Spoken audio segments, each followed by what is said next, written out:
విషయం ఏంది అని అంటే, కానీ అదే హిమాంశు రావుకు సంబంధించి మనం సోషల్ మీడియాలో కానీ ఎక్కడన్నా చూసినా కూడా ఈ బండి సంజయ్ కొడుకుతోటి కంపేర్ చేస్తున్నందుకు దయచేసి హిమాంశు రావు బాధపడొద్దు. అంటే లేదు, అసలు ఆ పొంతన లేదు. బీభత్సమైన ట్రాన్స్ఫర్మేషన్లో ఆయన ఉంటే ఈయన బీభత్సమైన హిమిలేషన్ గురి కాపాడాడు ఈయన బండి భగీరథం. అంటే పెంపకం అనేది ఎట్లా ఉంటే ఏ విధంగా ఉంటుంది అని అన్నది ఒకసారి చూసుకోండి. ఏదో బట్టగాల్చి మీదేసుకోవడాలు, లేకపోతే ఒకరినొకరు ఏదో వేగ్గా మాట్లాడుకోవడాలు కాదు.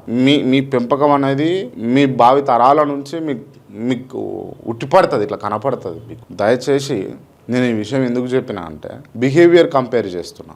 అంటే ఆయన బిహేవియర్ ఎట్లుంది, ఈయన బిహేవియర్ ఎట్లుంది, ఆయన పద్ధతి ఎట్లుంది, ఈయన పద్ధతి ఎట్లుంది. ఎందుకు అనంటే, అంటే హావభావాలు, నీ పద్ధతి, నీ యాటిట్యూడ్ని చూసి నువ్వు ఏంది అని అన్నది కొంతవరకు అంచనా వేయగలుగుతాం. అది పెద్ద మ్యాటర్ కూడా కాదు, అది ఎవరైనా సరే. ఇప్పుడు మంచిగా సూటు బూటు వేసుకున్న వ్యక్తికి ఒక రకమైన మర్యాద ఉంటుంది సొసైటీలో. ఇవేందో తెల్ల బట్టలు వేసుకొని రాజకీయ నాయకులు లెక్క ఉన్నటువంటి వ్యక్తులకు ఒక మర్యాద ఉంటుంది. వాస్తవంగా లోపల ఉన్నటువంటి బనీన్కు బొక్కలు ఉన్నాయా లేవా కనపడవు, బట్ వాళ్ళకు ఆ అపీరెన్స్కు వాల్యూ ఇస్తారు. సో నీ అపీరెన్స్ చెప్తుంది నువ్వేంది అని అన్నది. సో ఖచ్చితంగా ఇక్కడ మైనర్ మేజర్ ఇష్యూ కాదు, ఖచ్చితంగా నువ్వు చేసింది తప్పు, అంతే.